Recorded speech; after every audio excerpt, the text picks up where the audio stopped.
लोकसभा चुनाव के लिए 25 मई को हरियाणा में वोटिंग होने जा रही है। भिवानी महेंद्रगढ़ के लोग भी ज़्यादा से ज़्यादा संख्या में मतदान के लिए आगे आएँ। इसके लिए किस तरीके की जो नई व्यवस्थाएं हैं वो सरकार को करनी चाहिए, इस विषय पर चर्चा के लिए हमारे साथ हैं पवन यादव जी।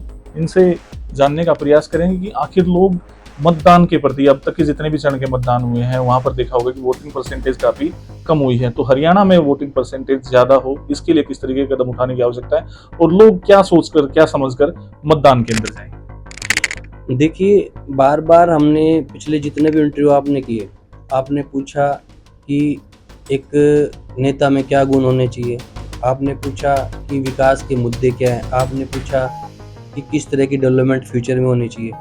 अब मेरी अपील ये भी है कि जनता की जो एक नैतिक जिम्मेवारी है वो क्या होनी चाहिए, हमें उस पर भी बात करनी चाहिए। जनता का उद्देश्य क्या होना चाहिए। जनता को भी 5 साल में एक अपॉर्चुनिटी मिली है।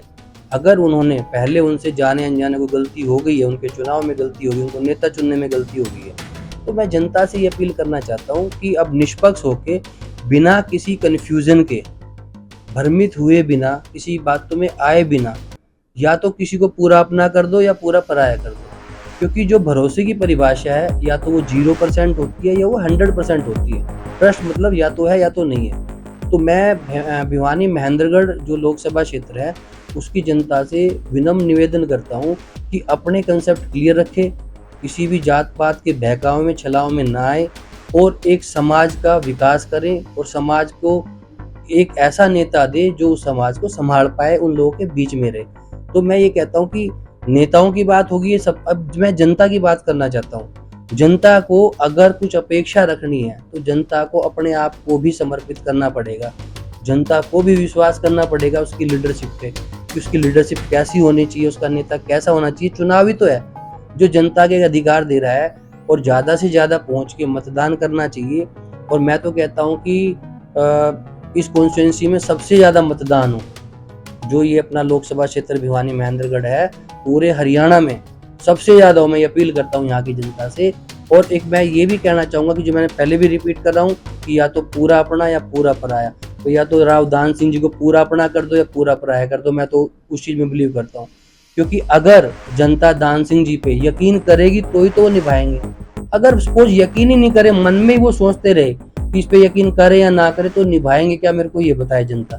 तो जनता से मैं दोबारा पुनः यही कहना चाहूँगा कि जो यकीन करना है तो पूरा करो या बिल्कुल मत करो, या तो पूरा अपना या पूरा पराया, ये करके और इस मतदान में दिखा लो कि जनता बिल्कुल एकजुट होकर, एक मत होकर और ज़्यादा से ज़्यादा संख्या में मतदान करे और अपने मत का, एक बहुमूल्य मत का एक अच्छी जगह इस्तेमाल करके और एक अच्छे नेता का चुनाव करे। मतदान प्रक्रिया लोकतंत्र के लिए बेहद जरूरी है और लोगों का मतदान करने के लिए जाना भी बेहद जरूरी है, ताकि निष्पक्ष रूप से जो है चुनाव हो सके, लोग ज्यादा से ज्यादा संख्या में बढ़ चढ़ कर मतदान करें। 25 मई को पूरी ताकत के साथ अपना नेता चुने।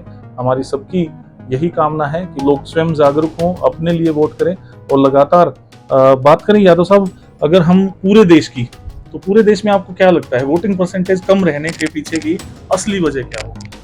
देखिए, मैंने कभी पहले भी कोई राजनीतिक इस तरह से ना बातचीत की है, ना मैं अभी उस लायक हुआ हूँ, तो मैं पूरे देश की या पूरी उस चीज़ में घुसना भी नहीं चाहूँगा। लेकिन मैं सिर्फ अपने एक निजी विचार, मैं एक निजी अपनी जो मेरे से जुड़ी हुई कॉन्स्टिट्यूंसी है, मैं भिवानी महेंद्रगढ़, ना तो मुझे कोई डाटा पता है, ना पिछली सरकार का पता है, ना मुझे इस सरकार का पता है। मुझे ये पता है कि ग्राउंड रियलिटी क्या है, एक समाज को क्या चाहिए, समाज की सोच है, एक गांव को क्या चाहिए, गांव में कस्बे को क्या चाहिए, फिर जिले को क्या चाहिए और फिर हमारे राज्य को क्या चाहिए। पहले हम इतनी चीजें कर लें, फिर मैं जाऊंगा कि दूसरे राज्य में क्या हो रहा है या भारत में क्या हो रहा है। लेकिन आपने एक बात तो अब की बार देखी होगी, तो तमाम पार्टियां जो चुनाव मैदान में होती थी, पर अब की बार जो है जनता खुद आगे आ रही है, खुद चुनाव लड़ रही है। किस तरीके से देखते? बिल्कुल, ये तो आप देख ही रहे हो, जो भीड़ आपको दिख रही है ना, इस बार भीड़ जनता की है।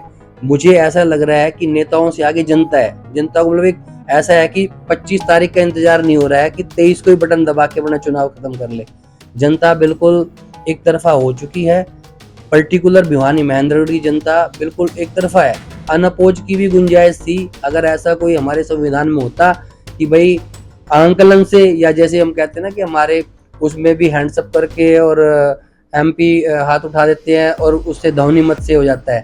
अगर ऐसी कोई प्रक्रिया भिवानी महेंद्रगढ़ में होती तो राव दान सिंह बिना इलेक्शन लड़े ध्वनि मत से ही एमपी बन जाते। बिल्कुल, जनता को भारी संख्या में मतदान करने के लिए, मतदान केंद्रों तक लाने के लिए सरकार ने भी काफ़ी व्यवस्था की है और हम भी इसमें भी चाहेंगे कि जनता बढ़ चढ़कर इस मतदान प्रक्रिया में हिस्सा ले। आगे भी हम इस तरीके के वीडियोस आपके सामने लाते रहेंगे और भिवानी महेंद्रगढ़ की जनता के बीच की जो आवाज़ हैं उन तक पहुंचाते रहेंगे। आप देखते रहिए हमारे सोशल मीडिया प्लेटफॉर्म को। नमस्कार।